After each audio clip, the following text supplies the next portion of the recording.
Good morning, everybody, and thank you for joining us today. I'm Kathy Fitzmaurice from the Central Office, and I'll be your host for today's webinar, Do's and Don'ts for Insurance Buying. Your microphones and telephones are currently muted to eliminate background noise during the program. We will take questions throughout the presentation. To ask a question, type it into the question box on your control panel, or if you have a working microphone, raise your hand by clicking on the hand icon on the control panel, and I'll unmute you. Today's program is being recorded and will be available through WebMQS in the Shared Resources section. I'd like to thank Melissa Zamro from our Onondaga SBDC for arranging this webinar. So let's get started. I'm pleased to introduce Michael Lane, Account Executive for Brown & Brown Empire State. Welcome, Mike. Thank you very much, Kathy, and thank you everyone for joining in for a thrilling conversation on insurance. I know it is everybody's favorite topic, so please feel free to jump in when you ever have any questions or thoughts or feedback. I'd like to hopefully keep this as interactive as possible. And I want to thank Melissa for putting me in touch with everybody. I am in her office right now, sitting at her desk covering for her, so we can go ahead and get started. This is the do's and don'ts of insurance buying. I'm a pretty positive person, so you'll see I have more do's than don'ts, but there are a couple important things that your customers are going to want to keep in mind as they start buying their insurance to protect their businesses.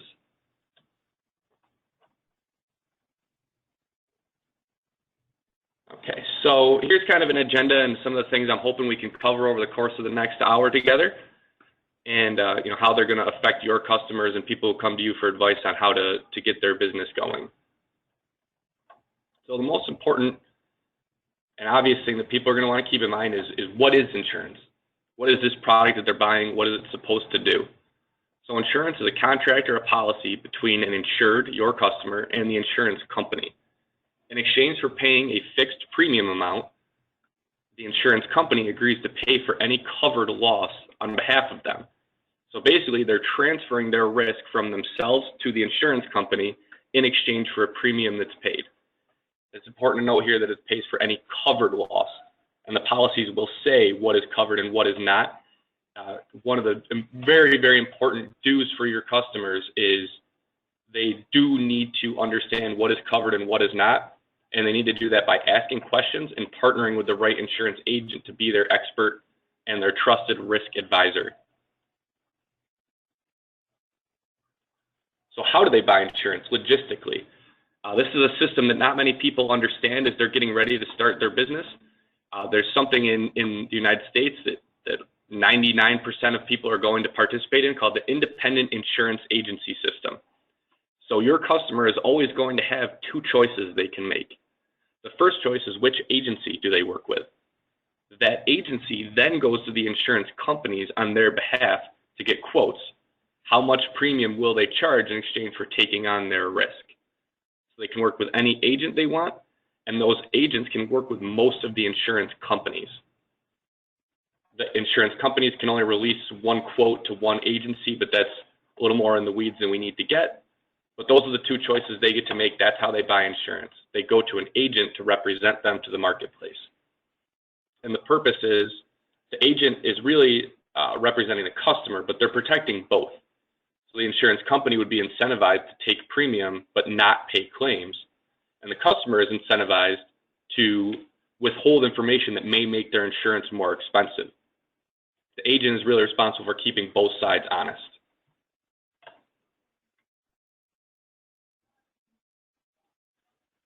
So there are several different types of policies, but you can really break them up into two different categories. There's property policies, or first-party coverage, which is insurance for your stuff or your customer's stuff. So it covers your property, your equipment, your materials. A property policy, like your homeowner's policy, is coverage for your buildings and then your contents within the building. So that can be desks, chairs, computers, or if someone is in manufacturing, it can be their inventory or their raw materials as well. This one is a funny title, and people always get a kick out of it when they first get their introduction into insurance. Your inland marine or contractor's equipment.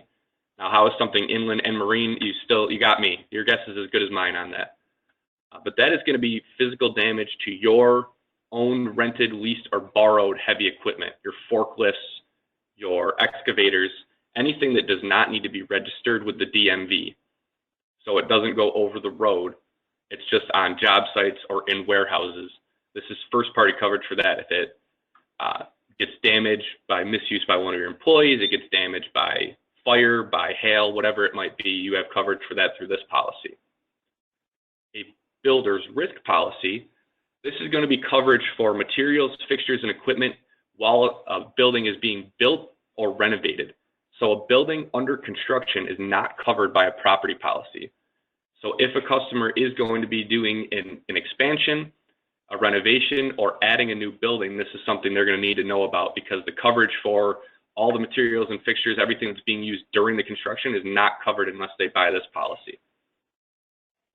And finally, most property policies do have some givebacks for crime in terms of what is covered and what is not, but a standalone crime policy can really provide higher limits and broader coverage. So this can be first or third party theft. So this can be coverage for an employee stealing from an employer. It can be coverage for a third party stealing from an employer, or it can be coverage for an employee stealing from a customer. Say you have a business where your employees need to go into a customer's home, or they do deliveries and they're going into a customer's business and they had an opportunity to steal inventory or cash. This would be coverage for that. Very important coverage to know about.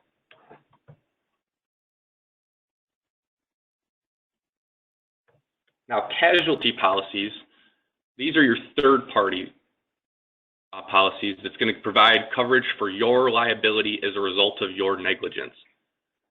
The typical one is called a general liability policy, and that's going to be bodily injury or property damage to a third party as a result of your negligence.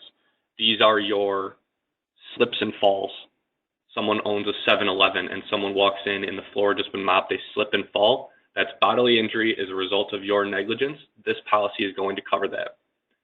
A products or completed ops is going to be a manufacturer who makes a product and someone gets hurt using the product.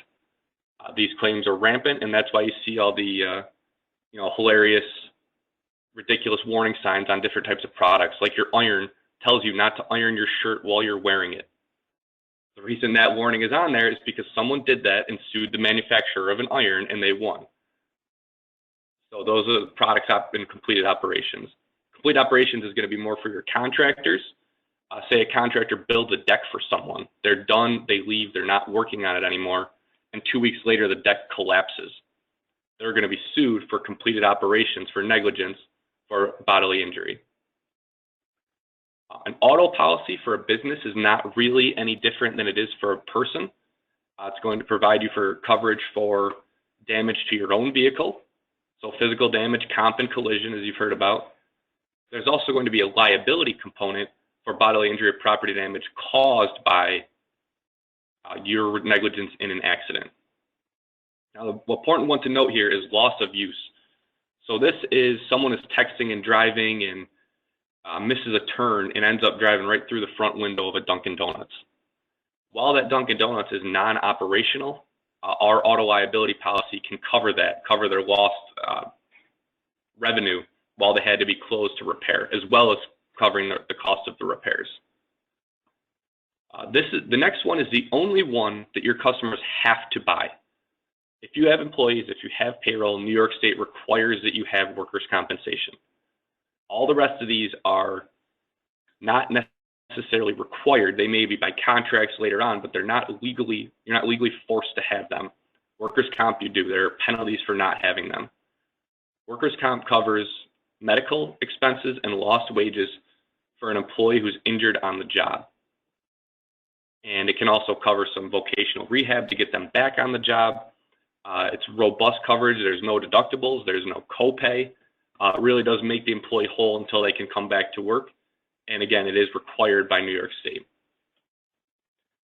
Another one you're going to see very common is umbrella policy. Again, you can have these for your personal insurance as well, but you'll see this a lot in business. Many are required, and With the way we're seeing lawsuits trend, this is very important coverage.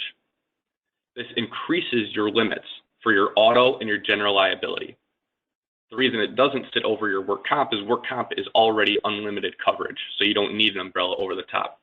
Typically, a general liability or auto policy is only going to go up to the first $1 million. An umbrella will sit on top of that and cover from $1 million to as high as $250 million if that's what the business needs. So, and it can provide broader coverage as well for things that aren't covered by auto and general liability. And then this is, when we're seeing more and more of is pollution legal liability. So pollution is always going to be excluded by your general liability policy. If your client has a pollution exposure, they're an environmental contractor, they're a waste hauler, anything like that, this is important coverage for them to know about. And it'll cover bodily injury or property damage to a third party as a result of a pollution event caused by your negligence. An asbestos abatement contract or something like that.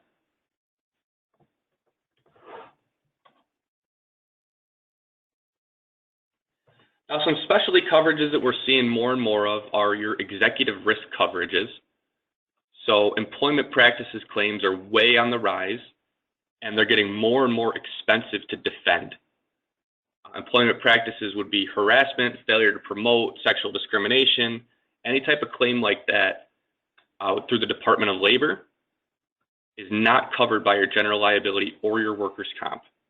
So most businesses out there do not have coverage for this, but they do have an enormous exposure. We're finding on average it costs about $75,000 just in attorney fees to defend one of these. So even if you win, even if it's a false claim, this is still going to cost a fortune, and this policy can cover that for a pretty small premium. Directors and officers liability is going to protect the owner and officers of the company personally for their role as the owner or officer of the company. Now, this is important because your homeowner's policy, which does have some liability component to it, is going to exclude anything related to work. So you don't have coverage under your personal policy, you don't have coverage under your general liability. This is any kind of decision that the owner of the company makes where the, an unfair trade practice, a trademark, a customer can come after the business owner, a vendor can come after the business owner, or the employees can. The employees can come after the business owner and say, you made a reckless decision that was too risky, and as a result, we all lost our jobs. This would provide coverage for that. And finally, fiduciary liability, which is a hot button right now because New York State just passed some new broadening definition of who is a fiduciary. So this is going to be anything related to decision making on a pension, ERISA, 401k.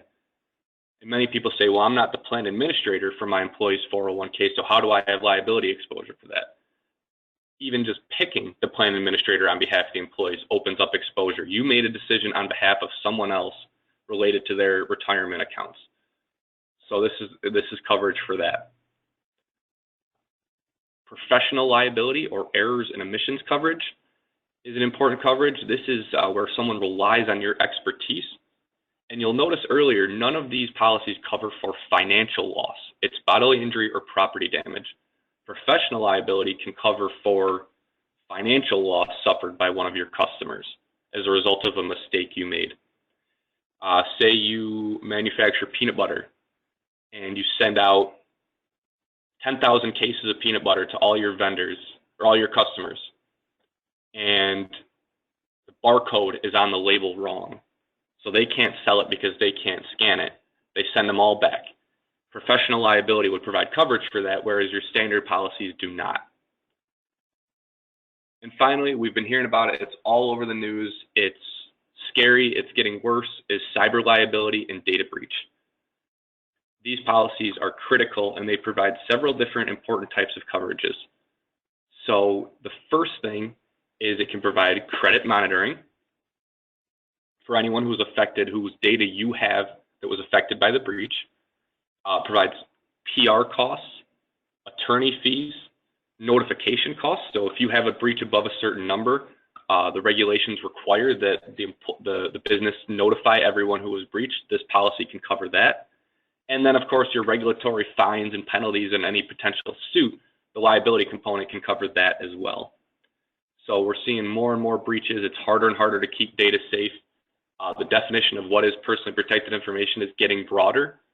So this is critical coverage. Not enough people have it. Everybody knows they need it, but there's a real bury your head in the sand component to this type of coverage right now that we're still trying to get past. Before I dive into safety, does anybody have any questions regarding the different types of policies, or should I just move right ahead? We haven't had any questions come in yet, Mike. Okay. All right, so when we talk about your insurance costs, the most important component, and this is a big do run a really safe operation and make it part of your culture, because your insurance costs are not going to be tied to how shrewd you are with negotiating or shopping it around every year and bidding a bunch of people against each other. The insurance costs are very much so going to be driven by how safe your operation is. If you don't have claims, your insurance will cost less. It's that simple. And nowhere is that more true than in your workers' compensation. With workers' compensation, every single employer has something called their experience modification factor.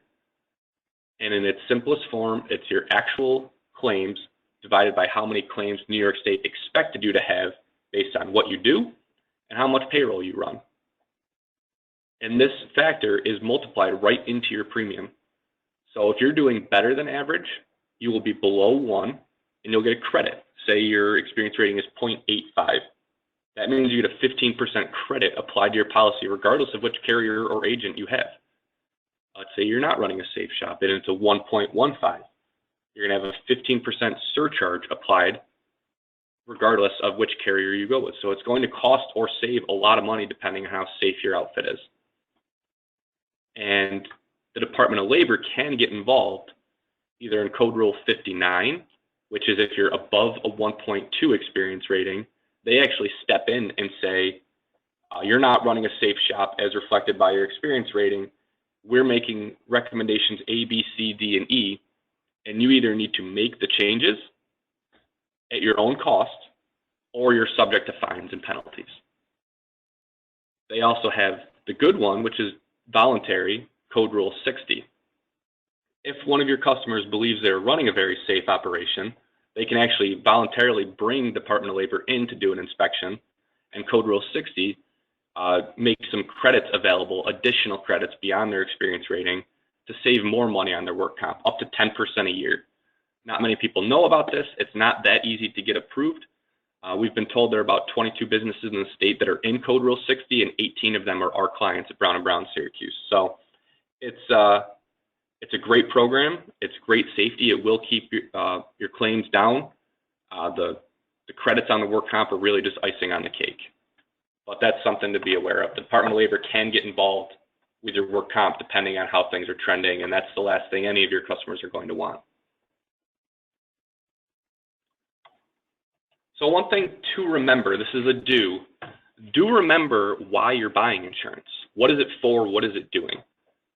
So in my mind, insurance is one component of your enterprise risk management program. And this is something that should be done on an ongoing cycle and constantly being reevaluated and assessed. So every business, whether they know it or not, has a risk management program. But having an aggressive and proactive one is critical to it being successful. So management and whoever this is delegated to should be identifying risks, assessing them, and then there's a couple different ways that you can handle your risks. Maybe you can control them or even eliminate the exposure to them so you don't have to buy insurance. We only use stairs on our job sites instead of ladders, so we don't have as much of a fall exposure, that kind of thing. Or we have our waste hauler that comes and picks up our dumpster every week.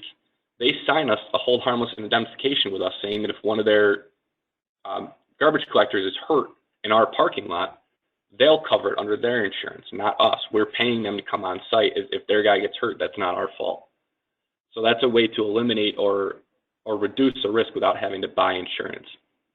But what you're going to find, especially in the small business world, where there's not a lot of capital on hand and they could not afford to have a catastrophe event happen, buying insurance is the easiest way to manage your risk because it's the most cost effective. You can pay $10,000 premium to have someone else take on $6 million in $10,000 in premium for $6 million in coverage. Whereas if a $6 million event happened and you weren't paying that insurance premium, that's it. The business is done. It's over, just like that. So this is stay in business. This is manage risk in a cost-effective way. So it's really part of the program. It's a big part of it for a new business. As they get more sophisticated, they can start to self-insure and take on deductibles and things like that. And then always be reviewing results, quarterly, annually, whatever it is. How are we doing? Are we having things that we're having to pay for out of pocket because they're not insured and we're not avoiding them or treating them? Or are we having too many claims? Why is that? But it's part of a bigger program is the important thing to keep in mind.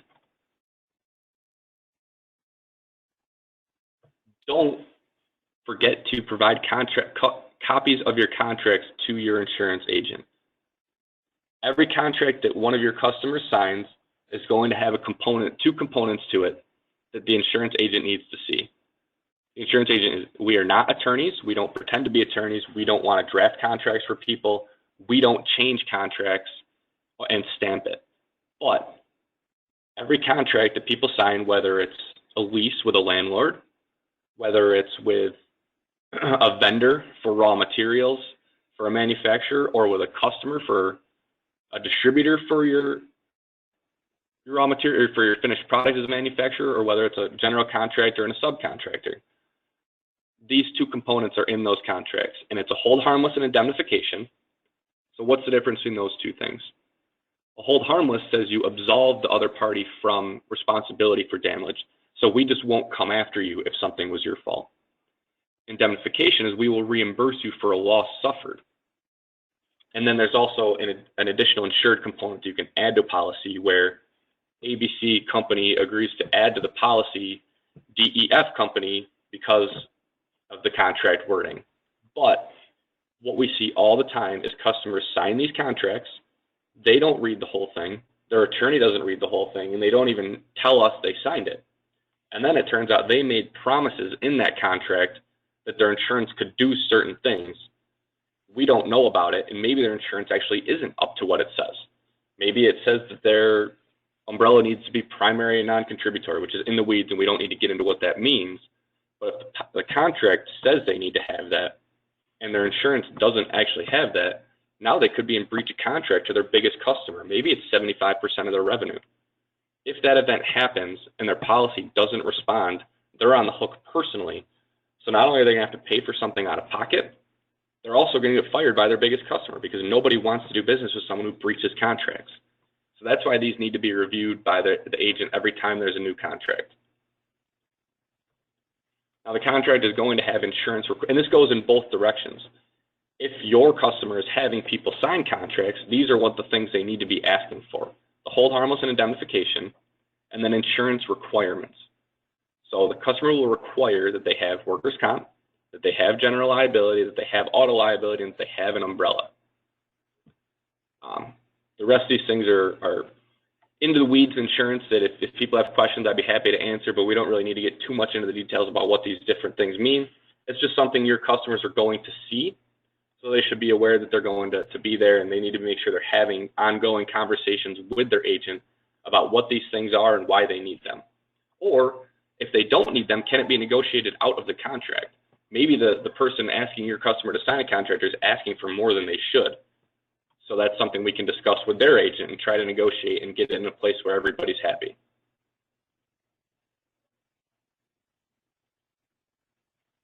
Now, there are a couple things specific to New York State that customers are going to want to be aware of. It's mostly relevant to construction, but it can happen. It's been broadened to the point that it can affect any business. It's called New York State Labor Law 200, 240, and 241. It's known as the scaffold law. You may or may not have heard of this. So what this means, and to back up a second, the agreement with workers' compensation is there are no defenses that an employer can provide, no affirmative defenses an employer can provide to a court to make a work comp claim denied. There's no assumption of risk. There's no comparative negligence. There's no, well, I told him he shouldn't be doing that. If you get hurt at work, work comp has to pay. In exchange for giving up the right to those affirmative defenses, employers are supposed to be given that they can't be sued above and beyond the work comp claim. You get work comp if you get hurt at work, but work comp is all you get. That's the way the system is supposed to work. The scaffold law skirts around that. So if an employee, and this started with the making of the Brooklyn Bridge to tell you how far back this goes and how out of date this law is, but unfortunately it's still on the books, so New York employers still have to deal with it. If an employee falls from a height, they are able to sue their employer above and beyond workers' compensation and sue the general liability policy for their injuries, which now means they can get punitive damages and pain and suffering and a lot of things that aren't paid for by work comp, and they tend to be very large settlements. Now, it's called scaffold law, and it was originally instituted with the building of the Brooklyn Bridge. It's been taken so far that an employee who overturns a white sheetrock bucket to stand on top of the bucket and try to change a light bulb, and the bucket tips over and they fall on and break their ankle, these are being accepted by the scaffold law now. So when I say it can affect anyone, it can happen to anyone. Standing in a chair in an office can become a scaffold law claim. So this can affect anybody. It's something they should be aware of. And the reason it's so important is there are carriers out there that write insurance policies in New York State but exclude coverage for these type of claims. And that can put an employer out of business. So the things to look out for as they're looking at quotes for general liability or umbrella is any exclusion that says anything about employee injury or workplace injury. Those exclusions mean if you get sued under scaffold law, we will not pay that claim on your own. And a red flag to look out for here is, especially if you're dealing with a contractor, if they get a quote from one carrier that's half the price of every other carrier that they went to, it probably has this exclusion. If it seems too good to be true in insurance, it probably is.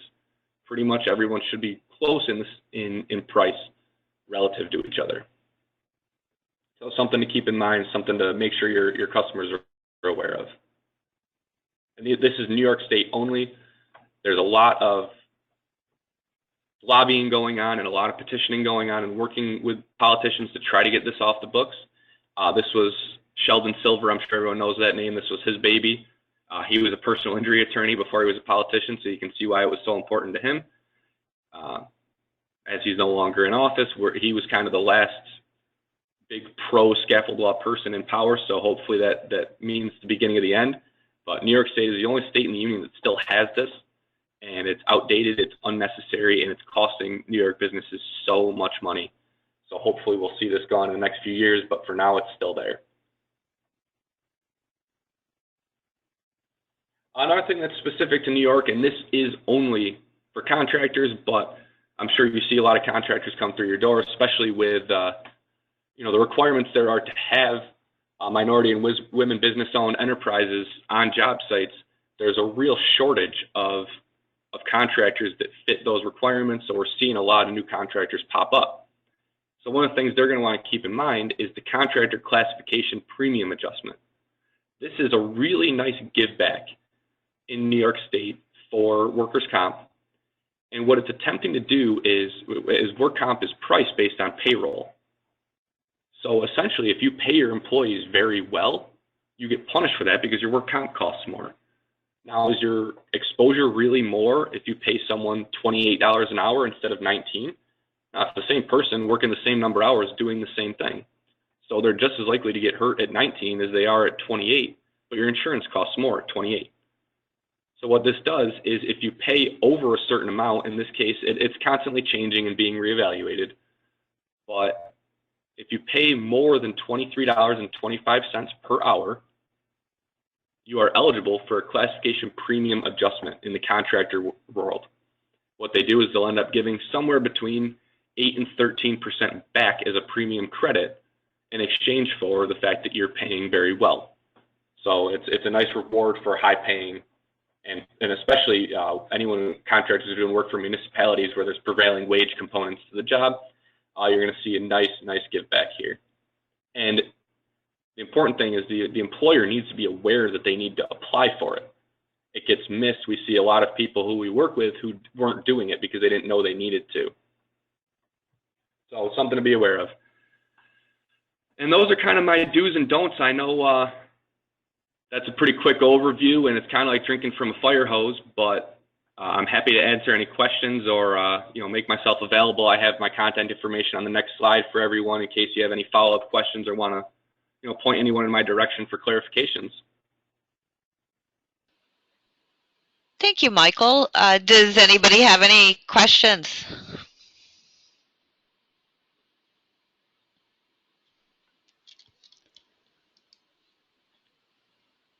All right, I'm not seeing any come in, but like Michael said, he will have his contact info on the screen. And if you miss it, you can always contact me and I can get you in touch with him. So we will go ahead and end the webinar. There is a survey that I do ask that you fill out. And I'll go ahead and thank you, Michael, for presenting for us today.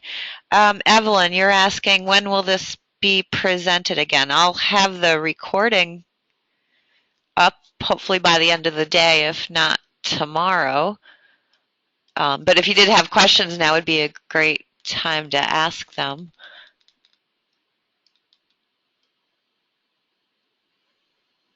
And I'm sure Michael's had so much fun that he will want to present for us again in the future. Yeah, absolutely. I'd be happy to. And I did a presentation for Melissa that was geared specifically toward contractor readiness for an 8-part seminar for minority and women business-owned startup contractors a couple months ago. That she had a great group. They were very engaged, a lot of questions, very energetic. I really enjoyed doing that, so I'd be happy to do more things like that for any groups you have that have questions about how to buy their insurance or what they need to know as they get started. Great. Thank you very much, Mike. So I will go ahead and end the webinar, and thank you everyone for joining us. And thank you again, Mike, and have a great day. All right. Thanks, everyone.